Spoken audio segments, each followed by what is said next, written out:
Okay, so welcome back. And now that we have a sense of how prime numbers work, let's see how they actually integrate that into the reducing fractions down to lowest terms. So the first thing we're going to have to do though is find the prime factorization of each number. Okay, so this gets into that product of prime numbers. So right up above, by writing a number as a product of prime factors, we are finding the number's prime factorization. So don't let it scare you or anything. All they want you to do is just write it as a product of primes. Now, how do we do this? Well, it turns out that you can actually use a tree diagram to do it. That's probably the easiest way. So how does that work? Well, I'm going to break apart 24 into a product of two numbers. I don't care what two, as long as they multiply out to be 24. So I like to use a prime number as one of the two numbers, just because it helps, break it down quicker, I think. But let's see. 2 goes into 24, so I'm going to use 2 as one of my numbers, and 2 times 12 is 24. So 12 has to be the other one. Now, because 2 is prime, that's a dead end. We can't do anything more with that. But the 12 we can. So we can break apart the 12 now. What's 12 break down into? Well, if we want to keep using 2's, 2 and 6.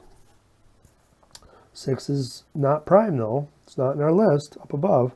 So we got to break that down. So that's 2 times 3.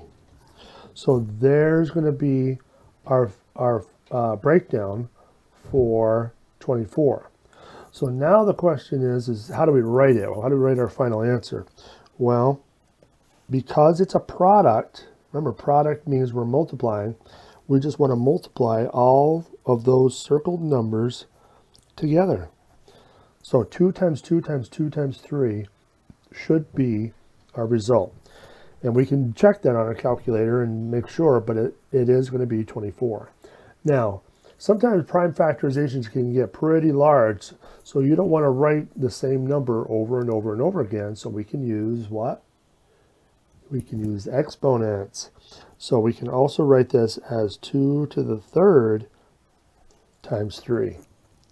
So that's going to be, either one of those would be acceptable, but depending on how the question's asked, either use exponents or just write it all out. Okay? So what about 135? Now remember, you can use any numbers you want as long as they multiply out to be 135.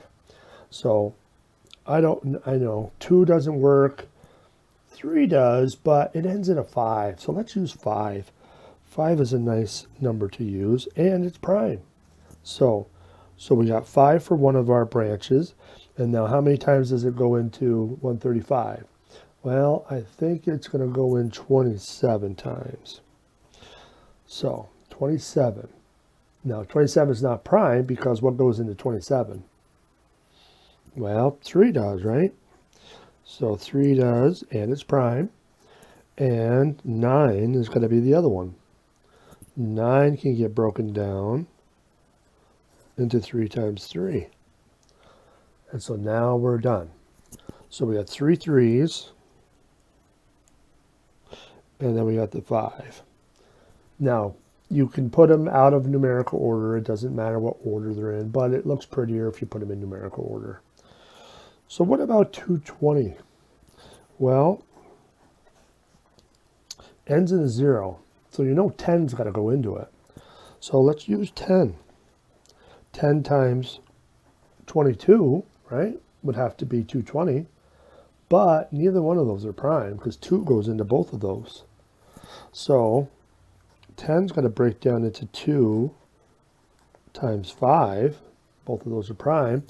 And then 22 is going to be 2 times 11. And 11 is prime also. So we're done. And now we can write out our prime factorization. So 2 times 2, so 2 to the second power, times 5 times 11. Not too bad, right? Okay. Now, To see how we actually reduce a fraction down, I reference a problem from the textbook. So let's flip over to there real quick. All right, so you can see by the page here in the textbook, it says write each numerator and denominator as a product of prime factors, then use the prime factorization to write the fraction in lowest terms. So let's scroll down here to 37. So 210 over 315.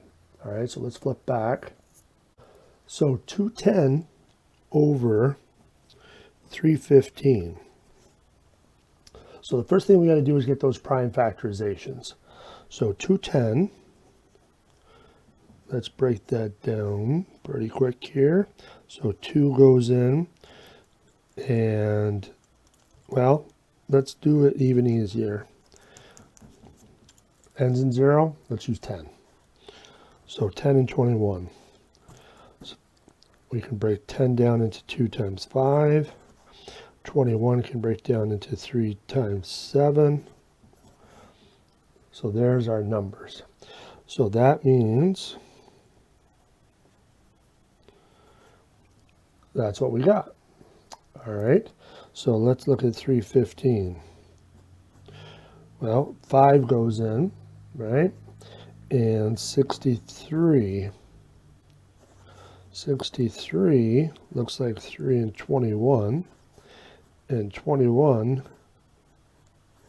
is 3 and 7. So we had a couple of 3s,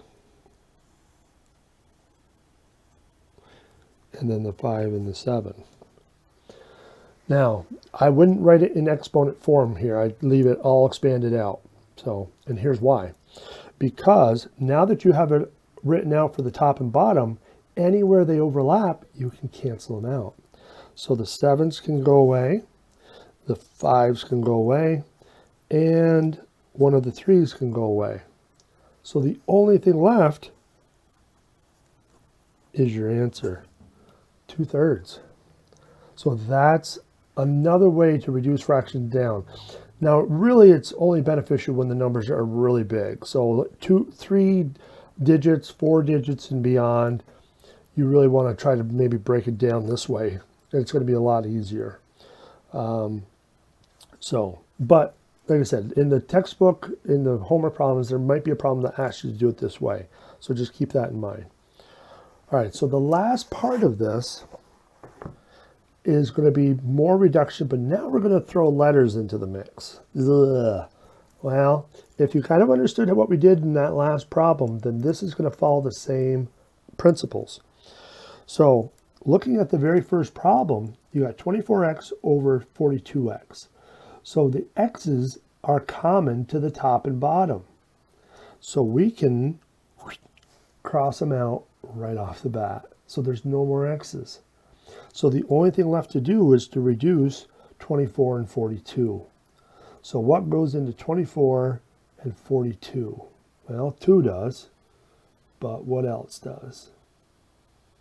How about a 6? So if you divide out a 6, looks like we get 4 over 7. Done. What about this next one? 21m over 28mn. Well, all those pieces are all multiplied. So the m is common, so we can cross it out. Now the n is still there, so we've got to be careful not to lose that, but the m's are gone. So now we just got to look at something that divides into 21 and 28. 21 and 28, maybe a 7, right? So that looks like 3 over 4n. Now be careful not to use like a diagonal slash, because sometimes that gets a little messy. Try to use your fractions as a horizontal bar, not a diagonal bar. It just avoids confusion. Okay, so what about this one? Well, we got r to the second power, we got r on the bottom, and then our numbers. Well, so can we just cross out the r's and then just scoot over the exponent? No. Can't do that. But what we can do is expand it out.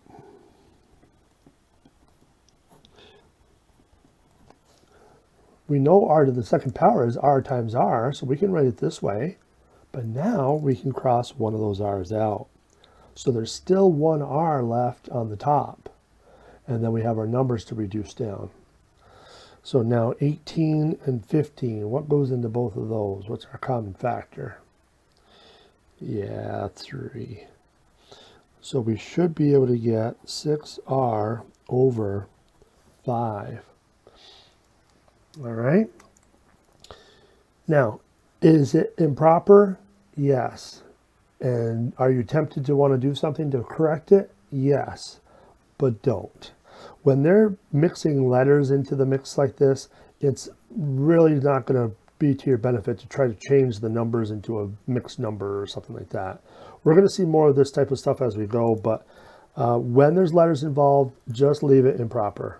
That's my advice. Okay, let's take a look at these last three and then we'll wrap up. 9x to the third over 16y to the third. Oh, 3's. We can cancel those, right? No, we can't. Well, we can expand it though.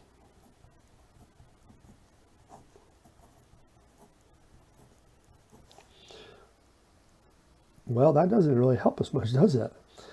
There's no letters that can get crossed out, and the numbers, well, they can't get reduced down either.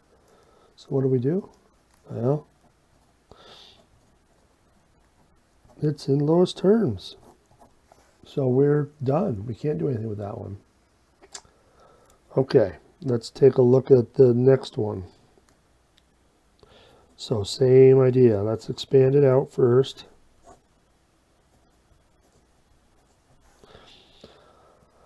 So we can cancel out 2 of those k's. 1, 2. And now our numbers, well, 3 goes in, right? So let's say we got a 7k over 2. All right, let's try one more doozy. Ooh, we got multiple letters, and we got some fairly decent sized numbers too. Well, let's expand it. Now be careful how you interpret this. A, B, exponent of 3, and then the C. Now that exponent of 3 doesn't affect the A, it only affects the B. It's a very common mistake. A doesn't have an exponent on it. And if you wanted to say it did, it has an exponent of 1 because it's invisible. C is the same thing. It's got an exponent of 1, but it's invisible. So this should be 210 times A times B times B times B times C. Sorry for the whistle. 35 times B times B times C times C. And so there's the expanded form. So now let's cross out what we can cross out. So one of the C's, one of the B's, another one of the B's, and that looks like about it. So that takes care of our letters. But now we got our numbers. Well, let's see here. 5's got to go into both of those, right? So let's divide out the 5. So we got 42, we got an A, we got a B, 35 divided by 5 is 7, and we got a C on the bottom. So all done? No. Yeah, we can still divide down 42 and 7. 7 goes into both of those. So if we divide out the 7, now we get 6AB. Now 7 divided by 7 is 1. So if you wanted to put a 1 in front of the C, you could, but you really don't need to put the 1 there. So you can write it without it. And so that would be your answer. Now you're probably saying, why do we even bother with letters for? Letters shouldn't be in math. Well, unfortunately, we're going to see more letters as we go, and especially in more courses down the road, you're definitely going to see more letters. But they are important, and you'll know why once you get there. So let's stop there, and we'll see you in the next videos.